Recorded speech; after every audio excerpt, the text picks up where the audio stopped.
So, with Dream Hoarders, how does the upper middle class protect their turf? Well, let's play a game called Find the Fairness. You live in a city where good schools are public and internships are supposedly open to everyone, and hard work supposedly pays off. Does that sound fair?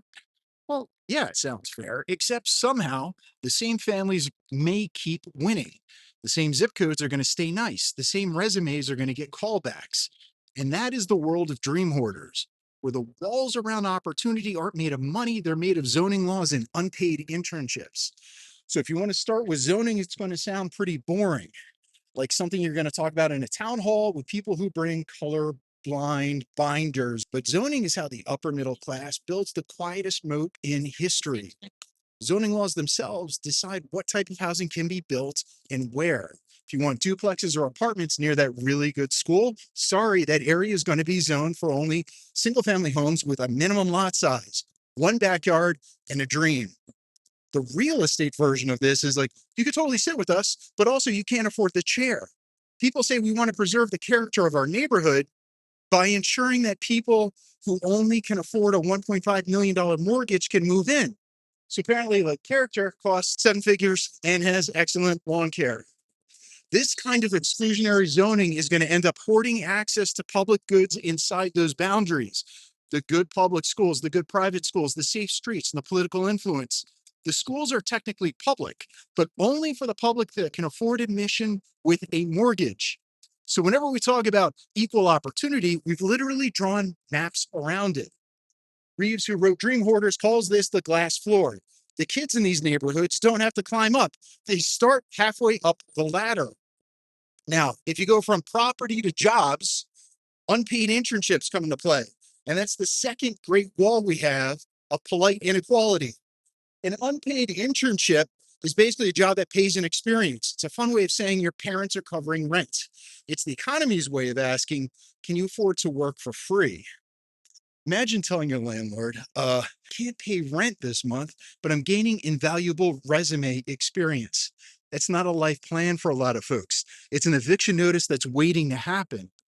Now, if you look at fields like media and politics and the arts, unpaid internships are often the gatekeepers. These are the jobs that shape culture and policy, and they're accessible mainly to people who can take that income hit. Think of an underpaid apprenticeship. All of those people are usually the ones whose families already have economic cushions, and sometimes they have the connections to get those internships in the first place. So exclusionary zoning is there to limit where you can grow up, and unpaid internships limit how you can move up. Together, the two of them, and more actually, they built an economy that looks open, but it functions like a members only club. Those symptoms These systems don't require a conspiracy, they're self reinforcing. The same families who benefit from restrictive zoning also tend to oppose tax increases that would fund better schools elsewhere. And the same professional networks that offer unpaid internships keep kinds of this cultural polish you only get if you grew up inside that zoning bubble. This is social mobility that gets disguised as meritocracy. The illusion that anyone can make it as long as they happen to live in the right district and have parents who can spot them 6 months of free labor. All of these systems don't require conspiracy, they're self reinforcing. The same families who benefit from exclusionary zoning or restrictive zoning, they also tend to impose tax increases that are going to better fund schools elsewhere in America. And the same professional networks that offer unpaid internships are going to keep rewinding, and the same jobs that offer unpaid internships are the same. And the same professional networks that offer unpaid internships keep rewarding the kind of cultural polish you can only get if you grew up inside the bubble. This is all social mobility that gets described as meritocracy. It's social mobility disguised as meritocracy. It's the illusion that anyone can make it as long as they happen to live in the right district and have parents who can spot them for 6 months of free labor or rent. Now, you ever notice how the words networking opportunity are always going to appear right before no compensation? It's like saying, we can't pay you, but we can expose you to people who can ignore your emails later. Reeves' point in the book is sharp, that this isn't about the ultra rich buying advantage. It's about the comfortable class protecting it. They don't storm the gates, they lock the zoning board.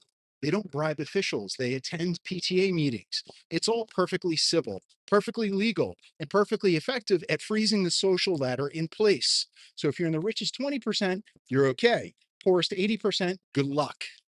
When young people without financial safety nets can't afford unpaid work, or families can't afford to move into the good school districts, social mobility in America collapses. And that hurts everyone because a society where only the well off can rise is one where innovation and talent all of them trust stagnate. And that's where we are today.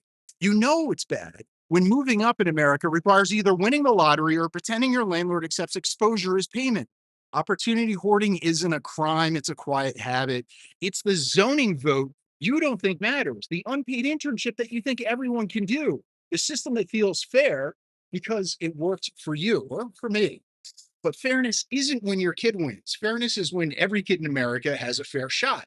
Zoning and internships are the blueprints of the invisible wall. They're nice, they're polite, and devastatingly effective. And the first step is starting to tear down that wall, is seeing for what it is. It's a structure not built from malice, but from comfort, left unchecked. That becomes the enemy of fairness in America. And honestly, that's where we are today.